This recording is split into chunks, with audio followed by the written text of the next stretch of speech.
tetapi pembuktian diperlukan, bukan setakat jawapan lalu dihadirkan di hadapan Allah umat-umat nabinya. Umat mana dipanggil? Dipersoalkan Nabi Allah Nuh, maka umat Nuh dipanggil. Bila umat Nuh dipanggil, Allah bertanyakan kepada umat Nabi Nuh, adakah orang ini merujuk kepada Nabi Nuh telah menyampaikan kepada kamu semua? Benarkah dia menyampaikan waktu dia hidup dulu? Sebenarnya kami sesekali tidak pernah didatangi walaupun seorang pemberi peringatan, dan kami sesekali tidak pernah didatangi walau seorang pemberi peringatan. Dan orang-orang macam ni tak pernah wujud dan tak pernah ada di kalangan kami. Sudah. Nabi Nuh digambarkan dalam hadis ni didustakan dan dinafikan oleh umatnya di hadapan Allah.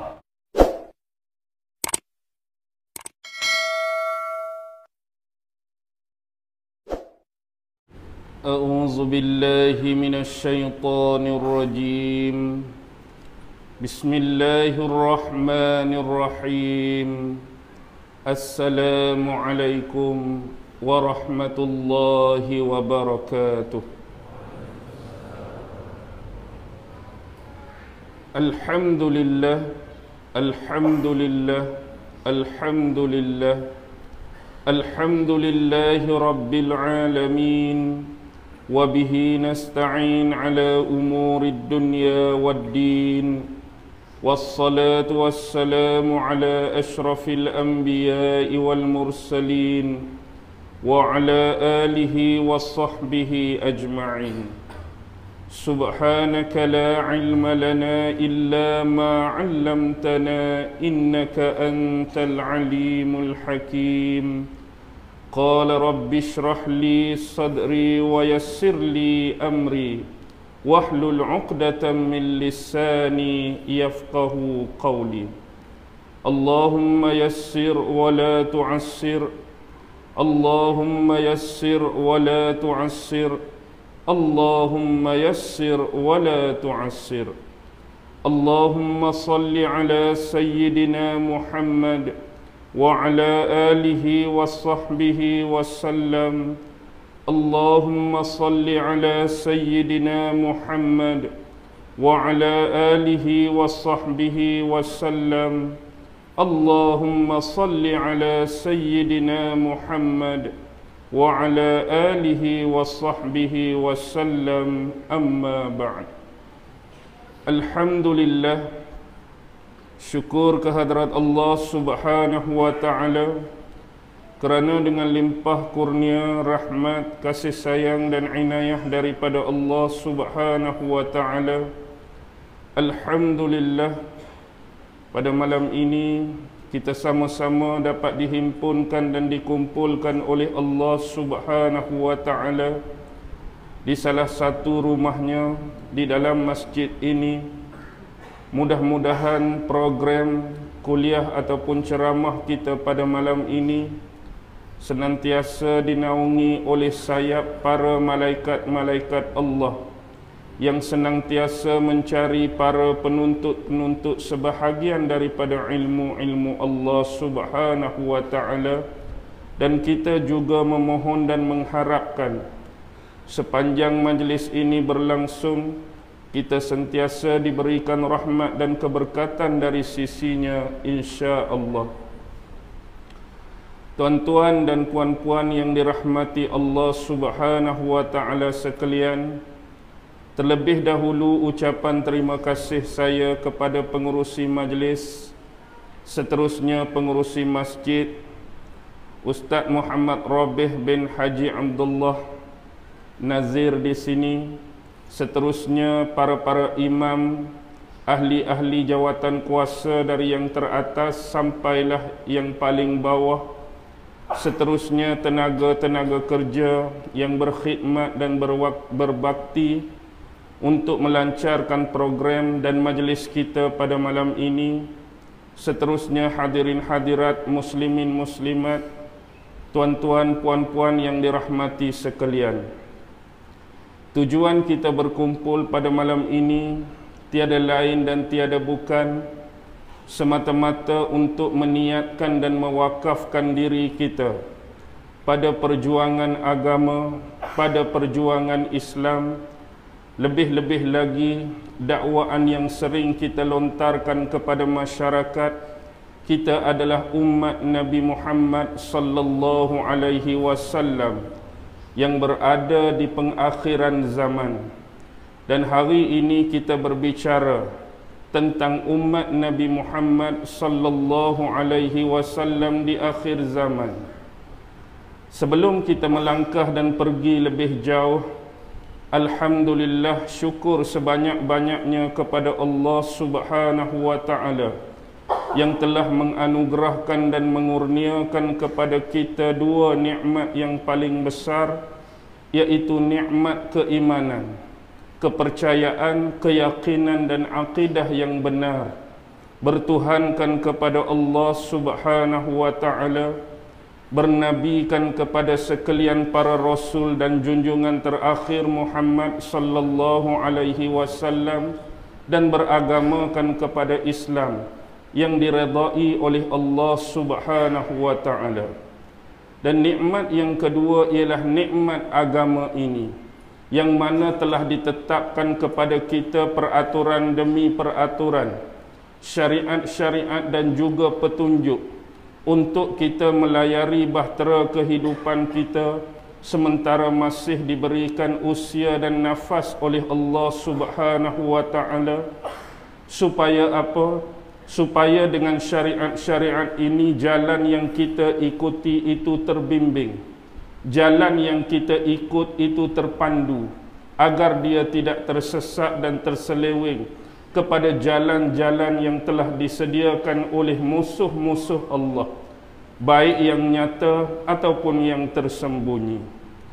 Bila menyebut tentang umat Nabi Muhammad sallallahu alaihi wasallam di akhir zaman, sebagai contoh ada sebuah periwayatan yang cukup masyhur, yang mana pada suatu ketika Nabi Muhammad sallallahu alaihi wasallam sedang duduk-duduk bersama dengan beberapa orang sahabat, termasuklah di dalamnya sahabat-sahabat senior, sahabat-sahabat besar seperti sahibul ghar, Sayyidina Abu Bakar As-Siddiq, yang mana Rasulullah mengucapkan satu perkataan yang membuatkan sahabat-sahabat terkejut, sahabat-sahabat teruja.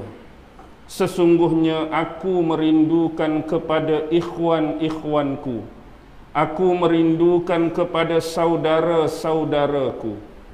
Ini adalah satu ucapan yang diberikan dan dilontarkan oleh Nabi Muhammad sallallahu alaihi wasallam di hadapan para sahabat-sahabat beliau, yang menyebabkan suasana tenang dan hening seketika, seolah-olah masing-masing diam membantu memikirkan sesuatu di sebalik hikmah kata Rasulullah sallallahu alaihi wasallam tadi.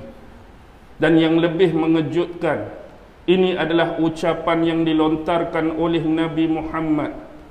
Bagaimana seorang sahabat yang setia dan sesedekat Abu Bakar boleh terkejut dengan kenyataan yang dikeluarkan oleh baginda ini?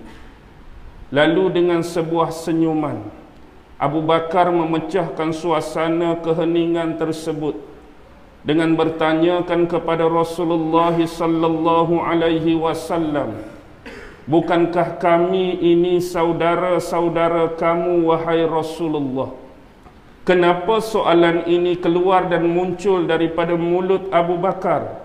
Sebab kenyataan Nabi tadi, aku merindukan ikhwan-ikhwanku, aku merindukan saudara-saudaraku. Lantas daripada perkataan ini keluarnya persoalan, keluarnya pertanyaan, bukankah kami ini saudara-saudara kamu, wahai Rasulullah? Tidak sekali-kali, wahai Abu Bakar. Sesungguhnya kamu semua adalah sahabat-sahabatku, bukannya saudara-saudaraku. Lalu bila ini diberitakan oleh Rasulullah, ada salah seorang sahabat lain mencelah bukankah kami ini ikhwanmu wahai Rasulullah? Bukankah kami ini juga adalah saudaramu wahai Rasulullah? Tidak. Tetapi mereka adalah yang dimaksudkan manusia-manusia yang akan datang setelah kewafatanku. Ini menunjukkan kepada kita satu umat yang amat-amat dirindui oleh Rasulullah adalah umat yang akan keluar, umat yang akan wujud, umat yang akan muncul setelah pemergian. Dengan kata lain, setelah Rasulullah sallallahu alaihi wasallam wafat. Walaupun mereka datang di kemudian hari setelah kewafatanku, tetapi mereka beriman kepada Allah Subhanahu wa taala dan mereka beriman kepadaku sebagai seorang Rasulullah. Bahkan lebih jauh mereka amat mencintai kepada diriku. Dan ini membayangkan kepada kita kecintaan satu umat yang disebutkan oleh Nabi ini melebihi kecintaan mereka kepada ibu bapa mereka, melebihi kecintaan mereka kepada anak-anak mereka, melebihi kecintaan mereka kepada ahli keluarga, bahkan melebihi kecintaan mereka kepada harta benda mereka, bahkan melebihi kecintaan mereka kepada seluruh manusia yang ada.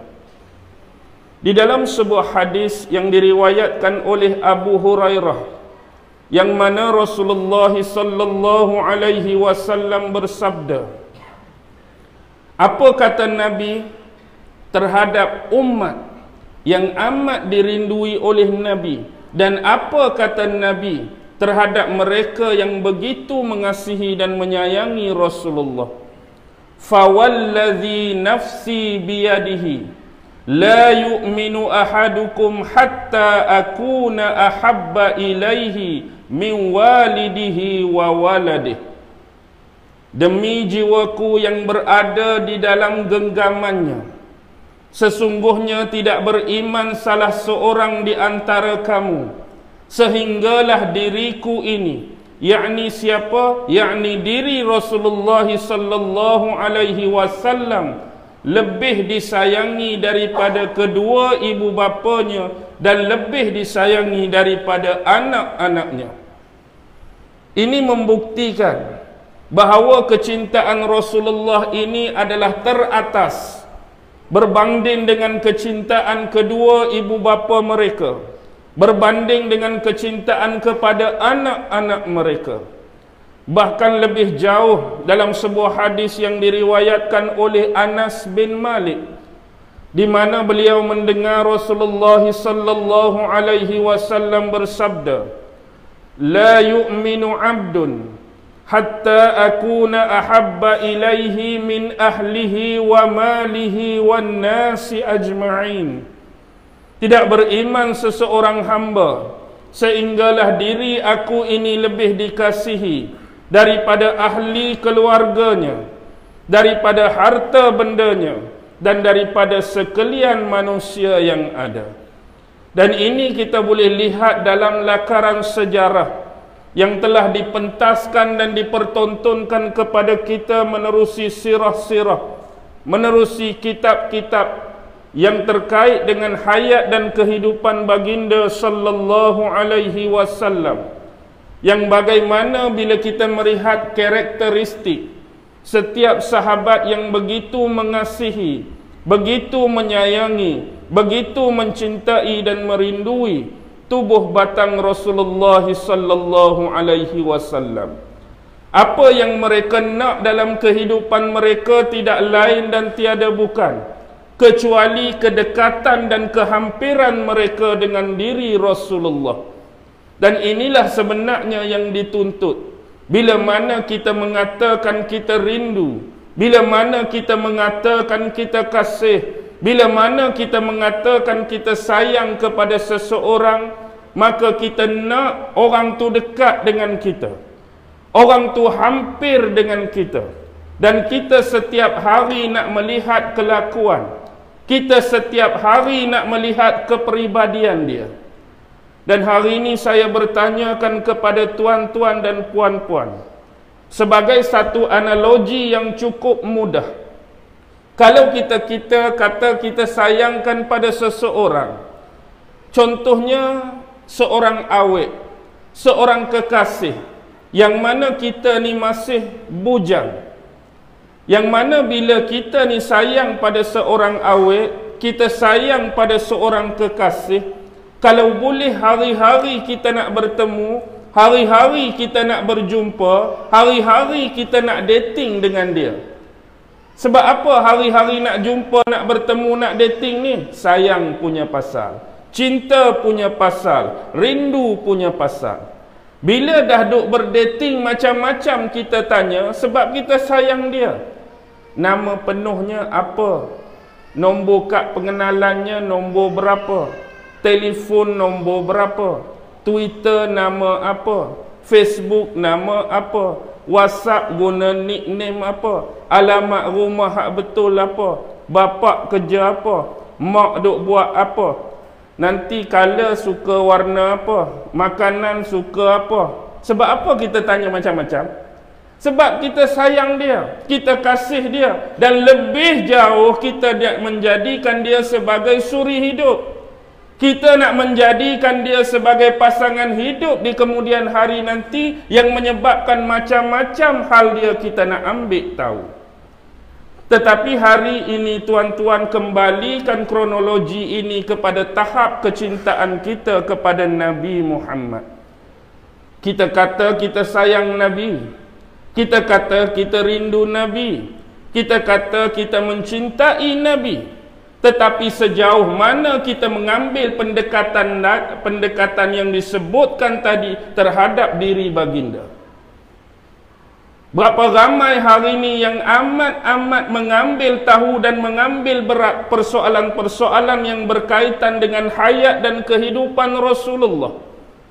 Berapa ramai yang mengambil tahu tentang sejarah Nabi. Berapa ramai yang menganalisa tentang kehidupan Rasulullah. Siapakah isteri baginda? Siapakah anak-anak baginda? Siapakah cucu dan cicit baginda? Kita ambil tahu atau tidak, atau kita memandang mudah dan enteng tentang perkara ini? Iklan sekejap tuan-tuan. Sila alihkan kenderaan kerana ada yang menghadang kereta nak keluar. Kereta Proton Pesona. Proton Pesona tak dinyatakan color pula sini. Plate NCG 321. NCG 321. Lawa plate dia. Kereta Proton Pesona. Minta alihkan kenderaan anda untuk memudahkan urusan keluar masuk kenderaan. Sekian, terima kasih. Baik. Dan ini akan terjawab apa yang berlaku dalam kehidupan kita, sesuai atau tidak, apa yang kita dakwa, apa yang kita sebut dengan tuntutan praktikal dan pelaksanaan terhadap diri Rasulullah dalam kehidupan kita. Kembali kepada kisah tadi.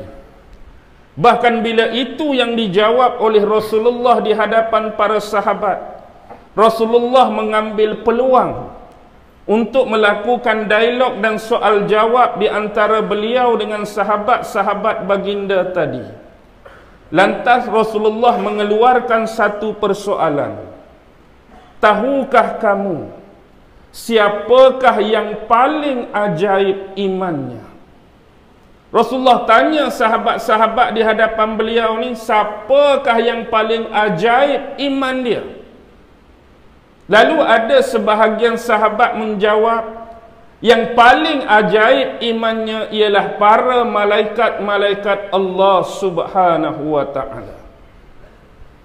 Lalu Rasulullah mengatakan tidak. Mana mungkin malaikat itu tidak beriman kepada Allah, sedangkan malaikat mempunyai kedekatan, kehampiran dan kekoriban dengan Allah. Mereka tu dah sememangnya dekat, hampir dan qarib dengan Allah. Mana mungkin mereka tak akan beriman dengan Allah? Sedangkan salah satu sifat malaikat ni, mereka hanya mengikuti, taat dan setia kepada perintah Allah. tanpa sesekali mereka menafikan walau satu pun perintah ataupun peraturan yang datang daripada Allah. Lalu bila soalan ini salah, dijawab oleh sahabat-sahabat lain yang mengatakan bahawa yang paling ajaib imannya ialah para utusan Allah yang namanya Nabi-Nabi dan Rasul-Rasul. Lalu bila sahabat menjawab para Nabi dan Rasul yang paling ajaib iman mereka, Rasulullah juga menafikannya tidak. Mana mungkin para utusan Allah yang namanya Nabi-Nabi, yang namanya Rasul-Rasul tidak beriman kepada Allah, sedangkan wahyu-wahyu turun pada mereka. Wahyu turun pada Nabi, wahyu turun pada Rasul, mana mungkin mereka tak akan beriman kepada Allah. Lalu bila sekali lagi dinafikan jawapan tersebut, ada sebahagian sahabat menjawab, kamilah sahabat-sahabat kamu wahai Rasulullah yang paling ajaib imannya. Lalu sekali lagi dinafikan oleh Rasulullah, tidak. Mana mungkin kamu sahabat-sahabat aku tidak beriman kepada Allah dan Rasulnya sedangkan aku hidup dan berada di tengah-tengah kalian. Aku hidup sekali dengan kamu, boleh bermuamalah, boleh berkomunikasi, boleh berinteraksi dengan kamu. Mana mungkin kamu tidak beriman? Tetapi apakah jawapan yang paling benar dan paling tepat? Lalu dijawab oleh Rasulullah sallallahu alaihi wasallam, mereka ialah satu umat yang akan datang selepas kewafatanku. Mereka beriman kepada Allah dan beriman kepada Rasulnya. Mereka membacakan ayat-ayat Al-Quran dan selebihnya mereka beriman dengan keseluruhan kandungan-kandungan dan isi-isi Al-Quran. Mereka dah beriman pada Allah, mereka beriman pada Rasul, dan disifatkan mereka ni membaca ayat Al-Quran dan mereka beriman dengan semua kandungan-kandungan dan mereka beriman dengan isi-isi Al-Quran. Umat tu akan datang selepas kewafatan Nabi. Berbahagialah mereka yang beriman dan bertemu denganku. Tetapi 7 kali bahagia. Nabi sebut 7 kali bahagia mereka yang beriman tetapi tidak bertemu dan berjumpa denganku. Sedangkan mereka tetap beriman pada Allah, beriman pada Rasul dan beriman pada Al-Quran. Sahabat-sahabat adalah orang yang beriman, sahabat-sahabat adalah juga manusia yang bertemu dengan Rasulullah. Satu kelebihan, advantage yang Allah campakkan pada mereka hidup pada zaman Nabi. Boleh duduk dekat dengan Nabi, hari-hari tengok Nabi, mendengar syarahan Nabi, mendengar penjelasan Nabi, mendengar pendetailan tentang agama daripada Nabi. Bila mereka bermasalah, mereka boleh suarakan terus permasalahan mereka kepada Rasulullah. Mereka hidup susah dan senang bersama Rasulullah. Mereka berdakwah dan berjihad bersama Rasulullah. Itu kelebihan yang Allah berikan pada mereka. Tapi kali ini Rasulullah sebut 7 kali ganda, tuan-tuan dan puan-puan. Berbahagialah mereka yang beriman tapi tak pernah jumpa Nabi. Tak pernah tengok Nabi, tapi mereka ni beriman pada Allah, Rasul, Al-Quran, dan mereka amat-amat mengasihi Nabi. Sayang Nabi, cinta Nabi, dan selalu merindui Nabi. Itulah saudara-saudaraku. Itulah ikhwan-ikhwanku. Tuan-tuan dan puan-puan, bila mana Rasulullah merindukan umatnya yang terakhir, umatnya di akhir zaman. Jadi apakah persediaan-persediaan, apakah keperluan-keperluan yang seharusnya kita titik beratkan dan kita perhatikan untuk menjadi sebagai umat Muhammad yang terbaik di akhir zaman? Benda yang paling penting yang ditinggalkan oleh Nabi, dua benda yang ada jaminan, ada cop jaminan tidak akan tersesat buat selama-lamanya. Itulah yang diwasiatkan oleh Rasulullah, Al-Quran dan juga sunnah-sunnahnya. Hari ini tuan-tuan dan puan-puan, berpegang teguhlah saya termasuk anda semua dengan dua sumber yang ditinggalkan dan diwasiatkan oleh Nabi. Sesungguhnya dalam Al-Quran berisi kalam-kalam, firman-firman dan perkataan-perkataan Allah. Di dalamnya sudah ditetapkan peraturan-peraturan, hukum hakam, kisah-kisah yang sendiri dipilih oleh Allah untuk diletak dan digezet di dalam penceritaan Al-Quran. Di dalamnya berisi 3 manhaj yang paling penting. Itulah yang disebut sebagai akidah, itulah yang disebut sebagai syariat, dan itulah yang disebut sebagai adab, atau kita panggil akhlak, atau kita panggil etika, atau kita istilahkan sebagai tasawuf. Dalam sunnah-sunnah Nabi adanya penghuraian, adanya penjelasan daripada ayat-ayat yang bersifat umum.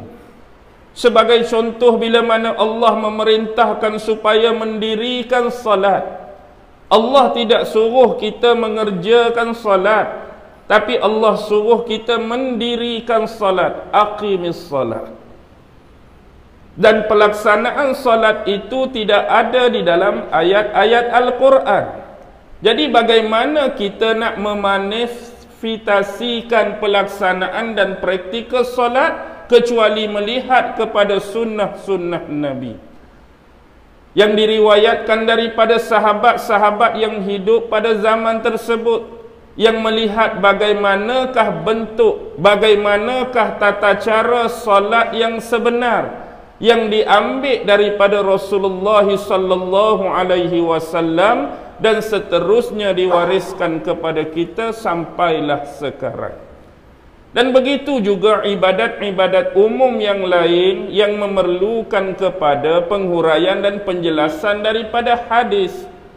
Dan kita pun tidak boleh berfikir bagaimana hari ini boleh muncul dan wujudnya sesetengah aliran yang menggelarkan diri mereka sebagai Quranis, yang menggelarkan diri mereka sebagai anti hadis, yang menggelarkan diri mereka sebagai golongan-golongan yang tidak mau menerima sumber yang kedua yang disebut hadis, kecuali hanya berpandukan kepada Al-Quran.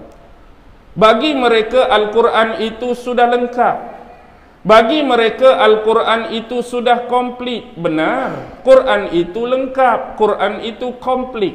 Tetapi sebahagian daripada syariat, sebahagian daripada pelaksanaan ibadat-ibadat itu memerlukan penghuraian, memerlukan penjelasan daripada Rasulullah bagaimana nak melakukan ibadat tersebut. Bahkan sejauh ibadat-ibadat yang terangkum di dalam rukun Islam memerlukan hadis Nabi dalam bidang penjelasan dan penghuraian.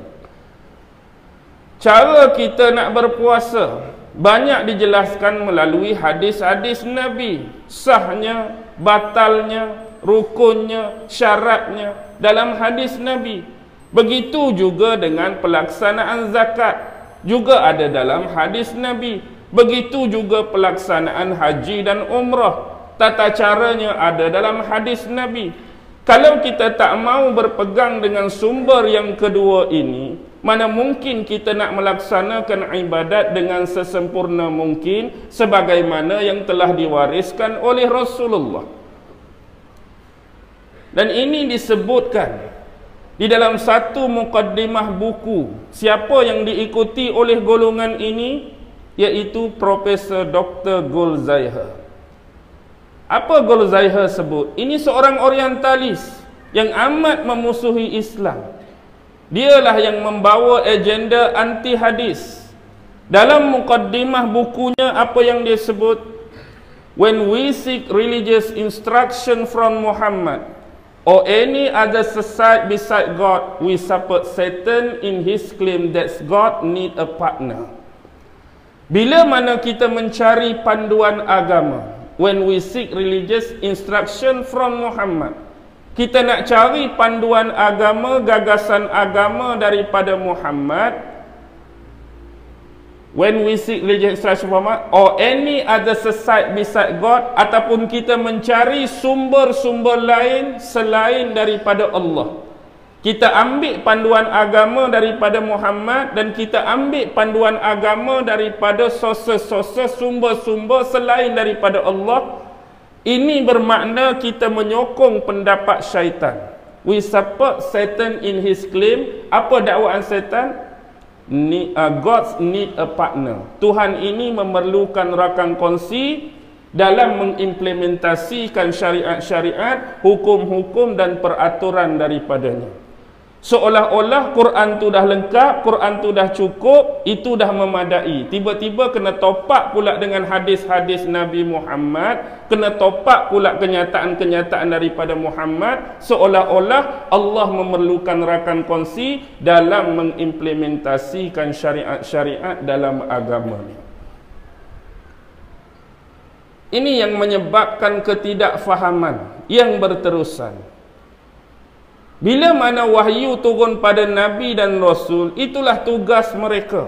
Wahyu-wahyu ni datang daripada para Nabi dan Rasul. Bukankah Rasulullah sallallahu alaihi wasallam pernah diminta sendiri oleh Allah untuk mengucapkan perkataan ni? Rujuk surah Sad ayat 86. Qul ma as'alukum alaihi min ajr wa ma ana minal mutakallifin. Katakanlah wahai Muhammad, sesungguhnya aku sesekali tidak pernah meminta imbuhan, meminta imbalan, meminta upah daripada kerja-kerja dakwah ni. Wa ma ana minal mutakallifin. Dan aku sesekali bukanlah orang yang mengada-adakan. Ni kata Nabi Muhammad yang difirmankan oleh Allah menerusi ayat Al-Quran. Maksud mengada-adakan, Nabi sesekali tidak pernah merubah Al-Quran. Sama ada dari sudut menambahkan ayat-ayat Al-Quran, menambahkan huruf-huruf Al-Quran. Dan Nabi tidak pernah mengurangi ayat-ayat Al-Quran, tidak pernah mengurangi huruf-huruf Al-Quran, bahkan lebih jauh menyembunyikan beberapa ayat-ayat Al-Quran. Dalam banyak-banyak ni aku rasa nak sembunyikanlah untuk diri sendiri beberapa ayat. Dalam banyak-banyak ayat ni aku rasa nak sembunyikanlah untuk anak beranak yang terdekat. Dalam banyak-banyak ayat ni rasa ayat ni special, aku nak simpanlah, nak hiddenlah daripada orang ramai, nak bagi kepada kaum kerabat, sahabat-sahabat yang khusus dan manusia-manusia special. Jangan pernah minda otak dan fikiran anda terarah memikirkan perkara sedemikian. Nabi Muhammad sesekali tidak pernah melampaui batas dari sudut tugas dia sebagai utusan Allah. Tak pernah melebihkan, tak pernah mengurangkan. Bahkan Al-Quran yang sampai kepada kita hari ini adalah amanah yang dipertanggungjawabkan terhadap Rasulullah untuk disebarkan kepada sekalian manusia.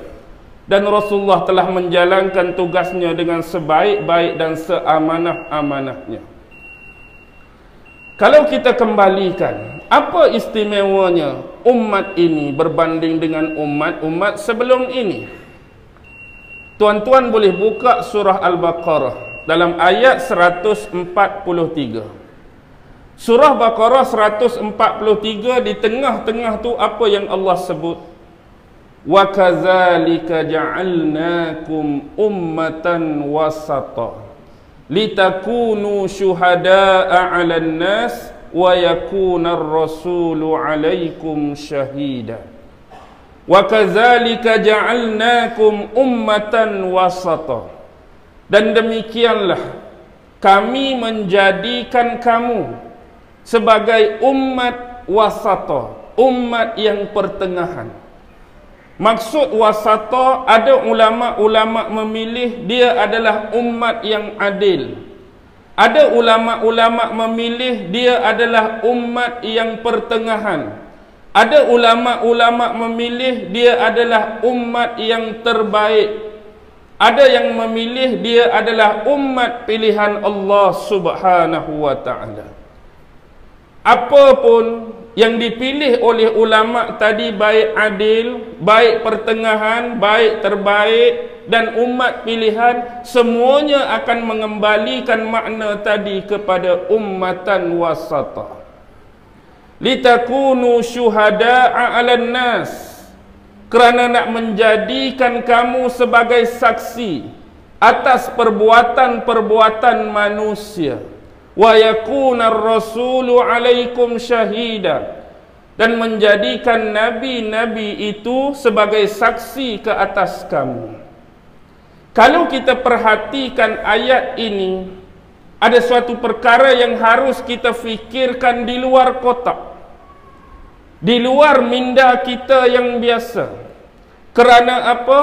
Kerana Allah nak menjadikan umat terakhir, umat terbaik, umat Muhammad sallallahu alaihi wasallam ni akan menjadi saksi kepada perbuatan-perbuatan manusia.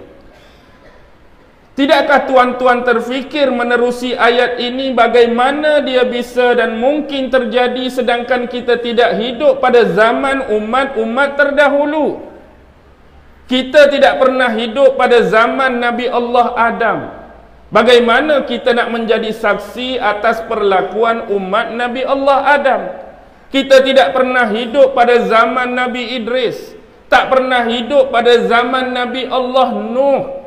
Kita tak pernah pun menyaksikan dengan mata ini apa musibah yang diturunkan oleh Allah kepada umat Nabi Nuh.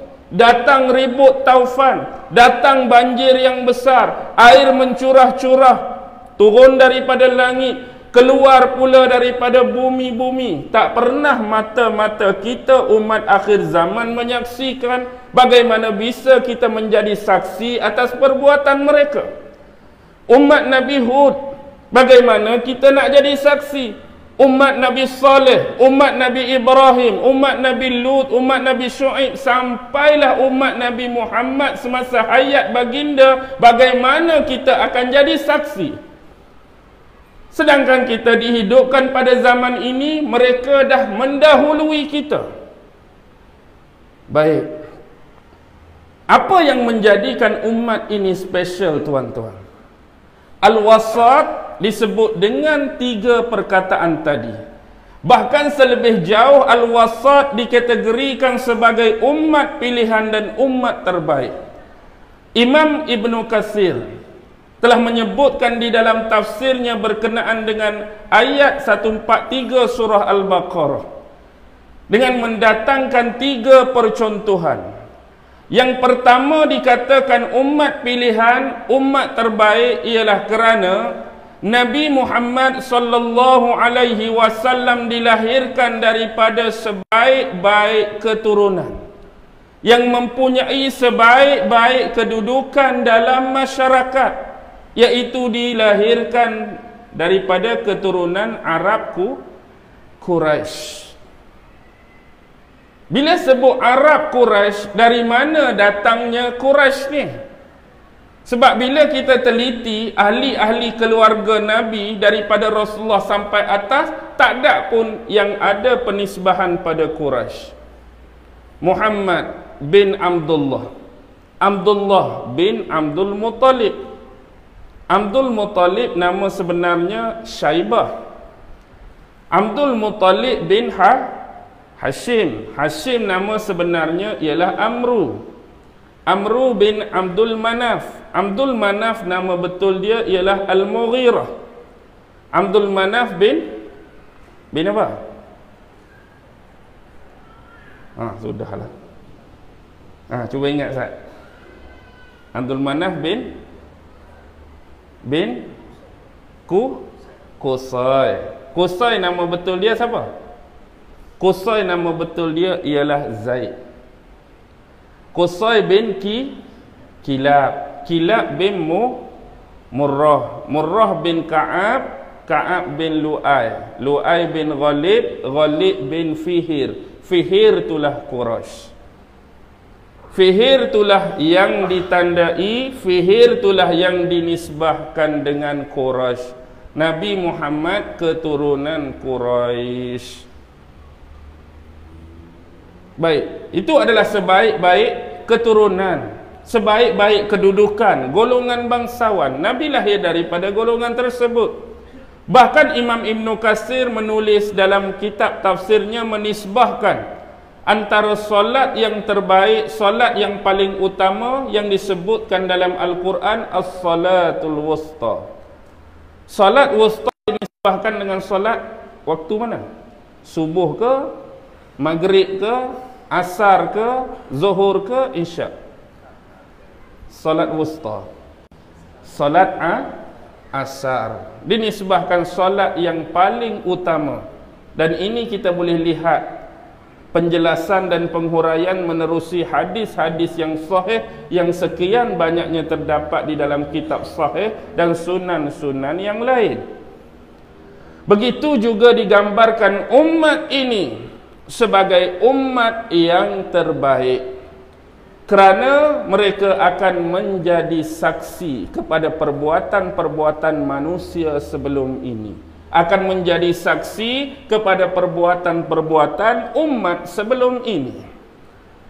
Di mana kita boleh mencari penghuraian yang lebih jelas, buka surah Al-Hajj ayat 78. Huwajtabakum wa ma ja'ala 'alaikum fid dini min haraj millata abikum Ibrahim huwa sammakumul muslimina min qabl wa fi haza liyakuna ar-rasulu syahidan 'alaikum wa takunu syuhada'a 'alan nas. Surah Al-Hajj ayat 78. Huwajtabakum, dialah merujuk kepada Allah Subhanahu wa ta'ala yang telah memilih kamu. Allah yang pilih umat akhir zaman. Bukan kita yang meminta-minta, bukan kita yang merayu-rayu, bukan kita yang buat apa? Buat permohonan. Ke tuan-tuan jadi umat akhir zaman ni pernah buat surat permohonan. Kami ni ramai-ramai hari ni memang buat dah surat permohonan dulu nak jadi umat hak terakhir. Tak ada. Kita tak pernah minta, kita tak pernah dakwa, kita tak pernah klaim, kita tak pernah mohon.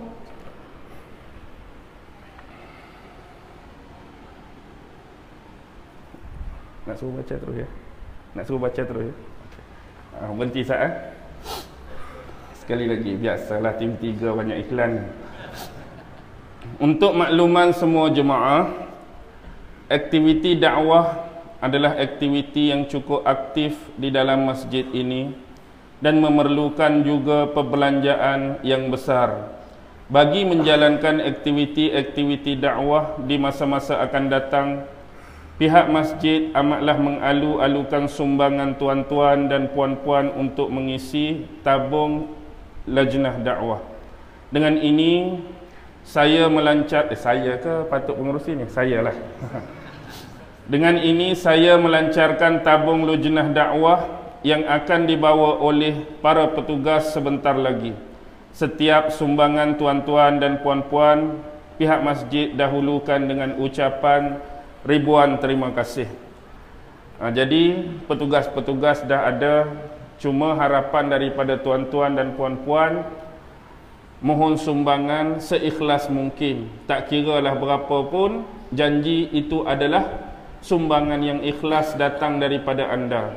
Sebab apa yang kita sumbangkan itu akan disalurkan pada tabung lajnah dakwah yang akan digunakan oleh pihak masjid untuk kegiatan-kegiatan dakwah dan program-program yang bersifat kemasyarakatan. Sumbangan ini juga akan kembali kepada anda semula menerusi perkara-perkara yang disebutkan tadi. Baik, kembali. Apa yang Allah sebut? Huwajtabakum, dia yang pilih kamu. Allah yang tetapkan semuanya. Mana umat yang akan hidup pada zaman Nabi Adam, siapa yang akan hidup pada zaman Nabi ni, Rasul tu, Allah jugalah yang tentukan siapakah yang akan diletakkan di kalangan umat-umat terpilih di akhir zaman. Wa ma ja'ala 'alaikum fid dini min haraj. Dan Allah tidak menjadikan agama ini bagi kamu sebagai suatu kesempitan, suatu kesulitan atau suatu kepayahan. Hari ini tuan-tuan, jangan kita berfikir bila Allah letakkan kepada kita satu cara hidup, the way of life yang kita panggil sebagai din, yang kita panggil sebagai agama, yang kita panggil sebagai perintah-perintah dan larangan daripada Allah, jangan sesekali kita anggap tu menyusahkan hidup kita. Jangan kita anggap dia akan menyempitkan kita, menyesakkan kita, menyulitkan kita. Sebenarnya agama ni datang untuk memperelokkan, untuk mentarbiah, untuk memberi pendidikan kepada manusia agar mereka mengenal apa yang sememangnya baik dalam kehidupan dan apa yang sebenarnya buruk dalam kehidupan. Apa yang dinamakan hak dalam hidup dan apa yang dinamakan batil dalam hidup. Apa yang dinamakan benar dan apa yang dinamakan sesat, terseleweng dan tersasar dalam kehidupan.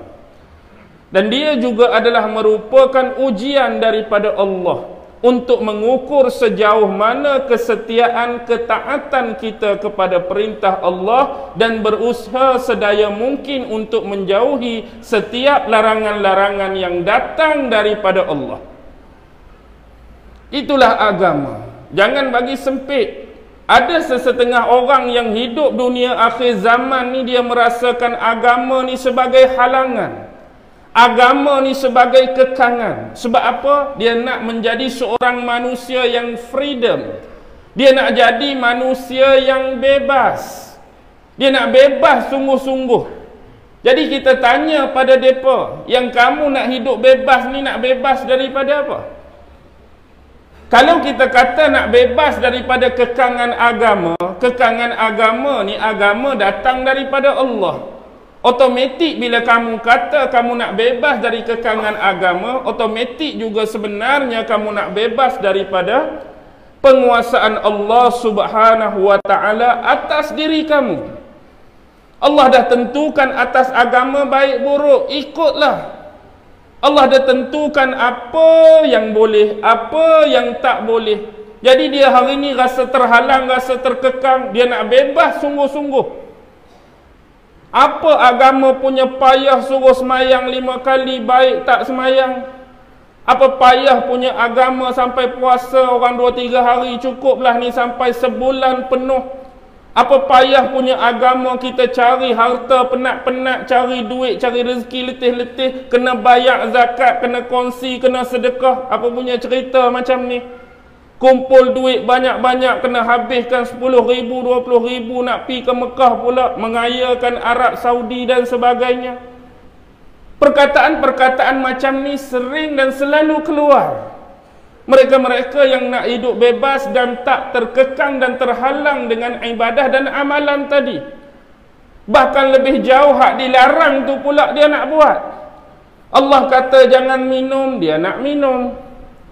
Minum pula satu hal, sembunyi-sembunyi belakang orang, okey lagi. Bahkan hari ini lebih jauh, selain daripada dia buat dosa minum arak, dia mewar-warkan pula kepada orang lain, bahkan bangga dengan dosa dia. Dia minum arak tu dah tunjuk-tunjuk, dia minum arak tu dah depan orang, lepas tu dia bangga dengan dosa dia tadi. Tengok aku 14 botol tak mabuk-mabuk. Dia minum tu satu hal dah dosa, lepas tu bangga pula dosa dia buat, minum 14 botol arak tak mabuk. Hak berzina satu hal, cerita awet keliling pinggang, pernah tidur dengan perempuan tu, dia sebut dengan awet ni, sebut dengan janda tu, sebut dengan security guard tu, sebut. Bahkan bangga pula dalam banyak-banyak 14 orang ni, aku tak pernah kena penyakit AIDS. Siplis pun jauh sekali, bangga pula Allah tak uji lagi penyakit tu atas dia. Bahkan dia sebut pada orang lain pula dosa-dosa dia buat. Lepas tu kalau orang kafir 4 nombor, kita pi 8 nombor. Orang kafir 3622. 3622 tambah lagi cik 4288. Oh, 8 nombor. Nak bagi cepat kaya. Kaya yang diilusikan. Kaya yang terjerat dengan nasib. Ini berlaku hari ini. Dah nak bebas sangat. Agama tu jadi halangan, agama tu jadi kekangan. Last sekali ada yang beranggapan agama ni menyusahkan hidup, maka tinggalkanlah agama. Maka ada sebahagian yang murtad. Murtad ni saya nak sebut mudah saja. Bila kita kata kita ni Islam, Islam ni satu yang special, sesuatu yang sempurna, sesuatu yang terbaik. Dan sesuatu yang terbaik dia hanya akan duduk pada tempat yang baik, ruang yang baik, acuan yang baik. Kalaulah dia duduk satu tempat yang kotor, satu tempat yang tak elok, satu tempat yang hari makin hari membusuk, sampai satu ketika dia tak sanggup lagi nak duduk dengan acuan bekas dan tubuh ni, dia akan keluar. Sebab dia terlampau suci nak duduk tempat yang paling kotor. Agama ni terlampau suci nak duduk pada orang yang serba masalah-masalah manusia. Bila dia ada keluar, siapa bermasalah sebenarnya? Orang tersebut. Alhamdulillah tuan-tuan dan puan-puan. Kita sedar diri kita tiada maksum. Hari-hari buat salah, hari-hari buat dosa, hari-hari buat buruk. Alhamdulillah, agama tu masih nak duduk dengan kita. Agama tu masih sudi melekat pada acuan dan bekas tubuh kita. Tapi satu masa kalau terlampau kebobrokan yang kita lakukan dalam kehidupan, berkemungkinan dia akan keluar. Dia tidak selesa lagi untuk hidup dalam tempat yang kotor. Kerana dia terlampau suci untuk duduk pada tempat yang disebutkan tadi. Jadi jagalah baik-baik agama. Jagalah baik-baik akidah tuan-tuan sebelum dia lari dan keluar daripada diri kita. Millata abikum Ibrahim. Ikutilah agama Nabi kamu. Agama bapa kamu. Siapa? Ibrahim alaihi salam. Kerana agama yang dibawa oleh Nabi Allah Ibrahim adalah agama yang sama yang dibawa oleh Nabi-Nabi seterusnya. Tiada agama lain, tiada ajaran lain, tiada falsafah lain, tiada ideologi lain yang berbeza dengan apa yang dibawa oleh bapa sekalian Nabi Ibrahim alaihissalam. Apa yang dibawa oleh anaknya Ishak, itulah ajaran Ibrahim. Yang dibawa oleh anaknya Ismail, itulah ajaran Ibrahim. Sampailah ke Nabi Isa, tetap ajaran yang sama. Sampai ke Nabi Muhammad, tetap ajaran yang sama. Bertauhid hanya kepada Allah Subhanahu wa ta'ala yang Maha Esa, Maha Satu dan Maha Tunggal.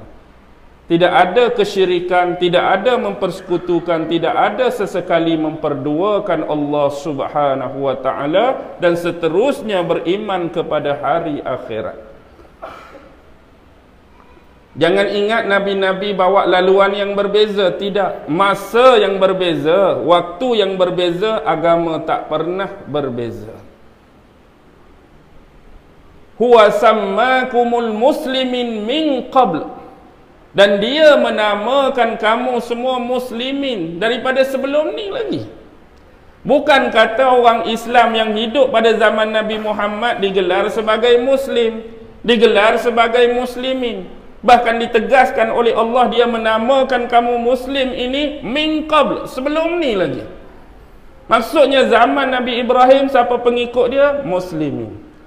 Nabi Ishak muslimin, Nabi Daud muslimin, Nabi Sulaiman muslimin, Nabi Syuaib muslimin, semua muslimin. Apa maksud muslim? Yang benar-benar menyerahkan secara total dan keseluruhan dirinya mengabdikan kepada Allah dan peraturan-peraturannya.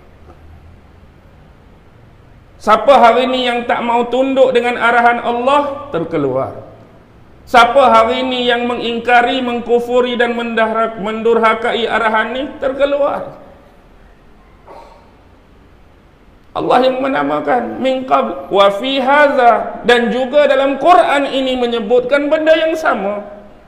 Bukan kata sebelum ni muslimin, tapi Quran ni muslimin tak berhenti. Ada kadang-kadang datang kalimah muslim, kalimah muslimin, kalimah muslimun. Sebelum ni dan sekarang, liyakunar rasulu syahidan alaikum, untuk menjadikan Rasul itu sebagai saksi atas kamu. Rasul nak jadi saksi atas kita ni. Wa takunu syuhada'a 'alan nas, dan kamu pula akan menjadi saksi atas sekalian manusia. Di mana poin untuk kita kaitkan kita akan jadi saksi, sedangkan di awal tadi kita sebut kita tak pernah pun hidup pada zaman mereka. Kita tengok satu hadis. Hadis ini diriwayatkan oleh Imam Ahmad. Imam Ahmad menyebut apa? Telah menceritakan kepada kami Waqi'. Waqi' ni ialah guru Imam Syafi'i, guru juga Imam Ahmad. Waqi' daripada Al-A'mashi, Al-A'mashi daripada Abu Saleh. Abu Saleh mengambil daripada sahabat besar Abu Sa'id Al-Khudri radhiyallahu ta'ala anhu, yang mana Abu Sa'id pernah mendengar Rasulullah sallallahu alaihi wasallam bersabda. Apa kata Nabi Muhammad? Sesungguhnya di akhirat kelak, Nabi Allah Nuh alaihi salam akan dipanggil menghadap Allah Subhanahu wa taala. Nabi cerita di mahsyar kelak, di akhir zaman kelak, Nabi Allah Nuh akan dipanggil menghadap Allah Subhanahu wa taala. Lalu apa pertanyaan yang Allah persoalkan kepada Nabi Allah Nuh? Adakah kamu sudah menyampaikan risalah dakwah? Masa kamu hidup dulu, masa kamu diutuskan dulu jadi Nabi, jadi Rasul, wahai Nuh, kamu dah jalan ke tugas kamu sebagai penyampai, sebagai pentabligh, sebagai pendakwah dengan sebaiknya. Benar, aku telah menyampaikan wahai Allah. Nabi Nuh mengaku dia telah menyampaikan, tetapi pembuktian diperlukan, bukan setakat jawapan lalu dihadirkan di hadapan Allah umat-umat nabinya. Umat mana dipanggil? Dipersoalkan Nabi Allah Nuh, maka umat Nuh dipanggil. Bila umat Nuh dipanggil, Allah bertanyakan kepada umat Nabi Nuh, adakah orang ini merujuk kepada Nabi Nuh telah menyampaikan kepada kamu semua? Benarkah dia menyampaikan waktu dia hidup dulu? Sebenarnya kami sesekali tidak pernah didatangi walaupun seorang pemberi peringatan, dan kami sesekali tidak pernah didatangi walau seorang pemberi peringatan. Dan orang-orang macam ni tak pernah wujud dan tak pernah ada di kalangan kami. Sudah. Nabi Nuh digambarkan dalam hadis ni didustakan dan dinafikan oleh umatnya di hadapan Allah. Kalau kita perhati, inilah seteruk-teruk umat.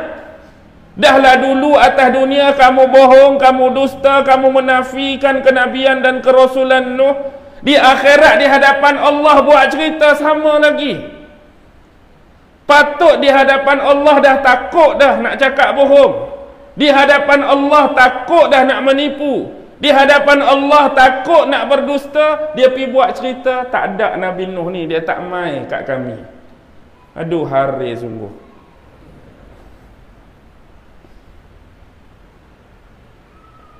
Jadi Nuh, bila mana didatangkan pada kamu umat kamu, mereka menafikan, mereka mendustakan. Jadi di mana bukti kamu? Padahal Allah dah tahu semua. Mana bukti dia? Muhammad dan umatnya. Muhammad dan umatnya, lalu didatangkan umat Nabi Muhammad. Dan kita semua menjadi saksi atas kebenaran risalah, kebenaran dakwah yang pernah didakwahkan oleh Nabi Nuh sepanjang hayat beliau dan menjalankan tugasnya sebagai utusan Allah dengan sebaik-baiknya, tetapi ditentang, dilawan, didustakan, malah ditomah, dicaci, dimaki dan dituduh macam-macam. kita juga mengetahui apakah musibah yang telah melanda umat ini ditenggelami banjir besar, ribut taufan. Jadi siapa saksi? Kita. Adakah itu penguat? Belum lagi tuan-tuan. Hadis ini diriwayatkan siapa ni yang kita sebut? Dalam Bukhari ada, dalam Tirmizi ada, dalam Nasa'i ada, bahkan dalam Sunan Ibnu Majah diriwayatkan daripada pelbagai jalur yang sampai kepada Al-A'mashi. Satu hadis lain yang juga disebutkan oleh Imam Ahmad telah menceritakan kepada kami Abu Muawiyah daripada Abu Saleh, daripada Abu Sa'id Al-Khudri, yang beliau mendengar Rasulullah sallallahu alaihi wasallam bersabda, telah dihadirkan di hadapan Allah seorang nabi, bersamanya ada 2 orang, bahkan lebih dari itu. Ada nabi, didatangkan bersama nabi itu 2 orang dan lebih dari itu. Lalu didatangkan umatnya. Adakah nabi-nabi ini telah menjalankan tugasnya? Maksudnya dengan kata lain, waktu hidup atas dunia mereka pernah tak mendakwahkan kamu, menyebarkan risalah Islam kepada kamu? Tidak. Sesekali mereka tidak pernah datang kepada kami sebagai pemberi peringatan, dan tiada seorang pun yang pernah datang kepada kami dengan sikap demikian. Kamu buat tak kerja kamu? Ya, kami telah menyampaikan risalah dakwah, kami telah menyebarkan dakwah. Jadi mana bukti dia? Muhammad dan umatnya sekali lagi datang. Kali ni dalam hadis ni lebih kemas lagi, sebab disebut apa? Bila kita membenarkan, tadi terputus umum, bila kita membenarkan dan menjadi penyaksi kepada Nabi dan umat beliau, lalu Allah tanya, mana pembuktiannya yang kamu jadi saksi tu? Ini jawapan dia. Kerana telah datang di sisi kami seorang Nabi, seorang Rasul, merujuk kepada Nabi Muhammad sallallahu alaihi wasallam, dan menerusi beliaulah diceritakan kepada kami menerusi firman-firman Allah yang turun, kisah-kisah Nabi tersebut bersama umat dan kaum masing-masing di dalam Al-Quran. Kami tak pernah hadir bersama mereka, tak pernah hayat bersama mereka, tapi dalam Al-Quran Allah dah cerita, Nabi dah hurai pada kami. Nuh dengan umat dia macam mana, Adam dengan umat dia macam mana, Hud dengan umat dia macam mana, ni dengan umat macam mana. Allah sendiri yang cerita pada kami, kami yang akan jadi saksi atas kebenaran tersebut. Nak bohong macam mana? Sebab saksi-saksi yang turun ini adalah firman Allah. Allah yang duduk di hadapan kami yang sebut benda tu. Allah yang di hadapan kami juga yang meminta bukti ini. Adalah zat yang sama, Tuhan yang sama, pencipta yang sama. Hebat tak tuan-tuan? Hebat. Tapi mampukah kita menjadi golongan pensaksi tadi? Takut kita pun letih dengan urusan masing-masing. Ini yang benar-benar umat Muhammad yang akan jadi umat wasata, umat adil, umat pertengahan, umat pilihan, umat terbaik. Bahkan dalam hadis Jabir bin Abdullah, beliau mendengar Rasulullah sallallahu alaihi wasallam bersabda, sesungguhnya di akhirat kelak aku dan umatku akan berada di atas sebuah bukit, yang mana di hadapan kami ni, menghadap di hadapan kami ni sekalian manusia daripada umat-umat sebelumnya. Aku dengan umat aku akan duduk di atas satu bukit, menghadap kepada manusia-manusia sebelum kami. Dan rata-rata di kalangan umat-umat sebelum kami ni berkeinginan untuk menempati tempat kami ni. Kalau boleh ada dah ni nak jadi juga umat Nabi Muhammad, nak duduk di belakang barisan saf yang dikepalai dan dipenghulukan oleh Nabi Muhammad. Apa yang jadi? Kami ni akan memberi kesaksian kepada mereka. kami ini akan menjadi penyaksi kepada sekalian perbuatan-perbuatan manusia umat-umat sebelum ini yang pernah hidup dengan nabi-nabi dan rasul-rasul mereka. Hebat.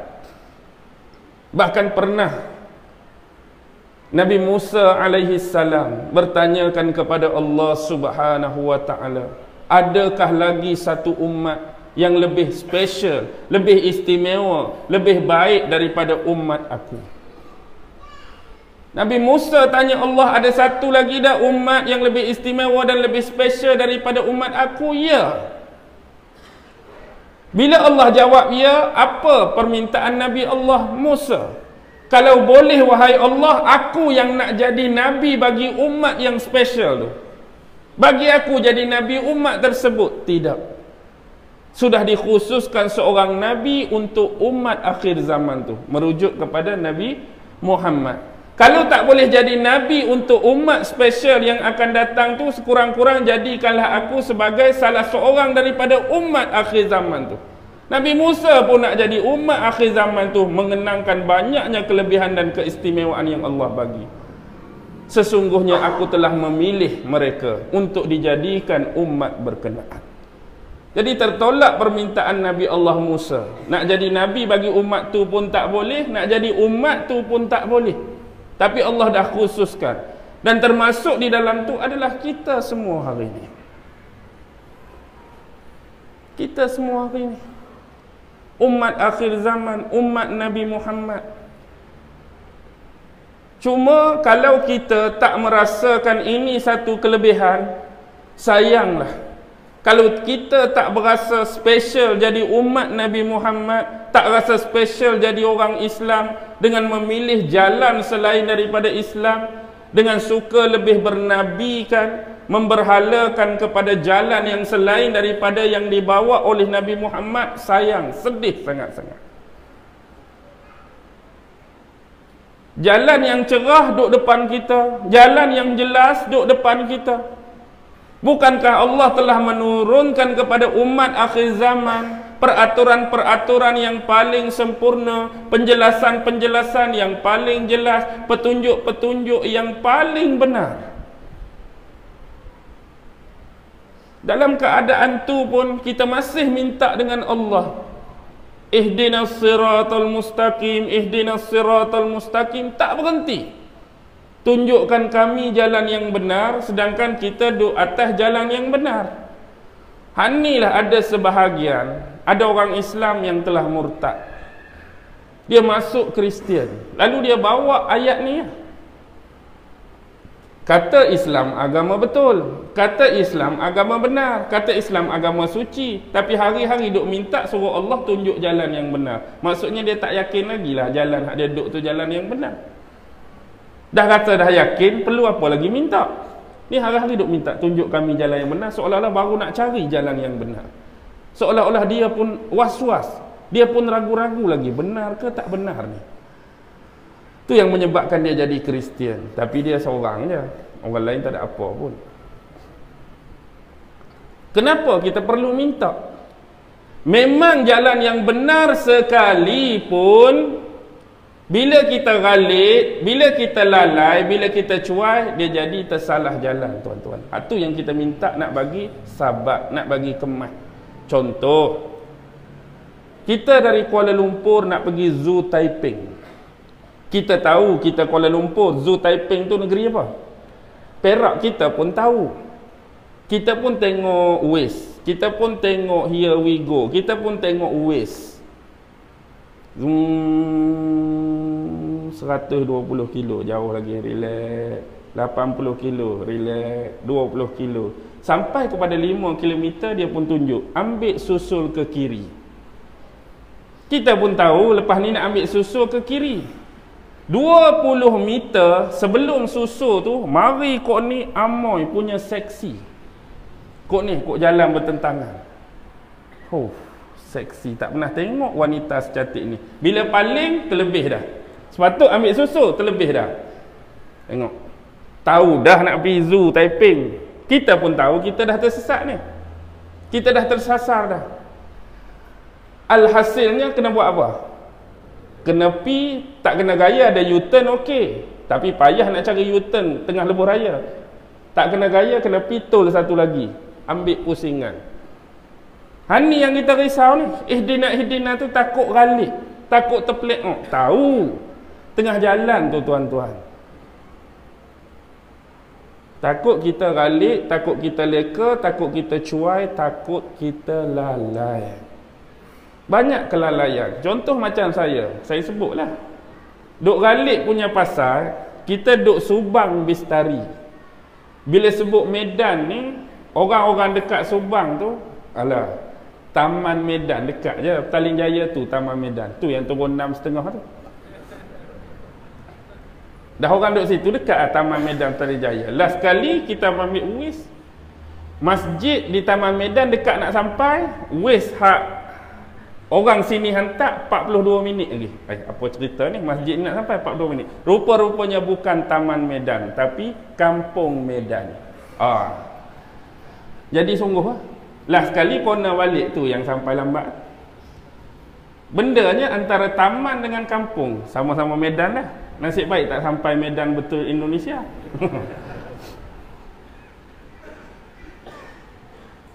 Okey tuan-tuan. Baik, kembali. Kita hidup atas dunia singkat. Singkat je tuan-tuan. Memandangkan umur kita jauh lebih pendek dari umat-umat terdahulu. Tapi kita ingat apa yang disebut di awal surah Al-Mulk. Allazi khalaqal mauta wal hayata liyabluwakum ayyukum ahsanu amalan wa huwal azizul ghafur. Allah Subhanahu wa ta'ala lah yang menciptakan khalaqal mauta wal hayat, kematian dan kehidupan. Pasal apa Allah sebut mati dulu, hidup kemudian? Pasal apa Allah sebut mati dulu, baru sebut hidup? Ada setengah ulama menafsirkan maksud mati ni bukan mati tu, tapi maksud mati ni kita sebelum ni tiada, baru diadakan, baru dihidupkan, kemudian dimatikan.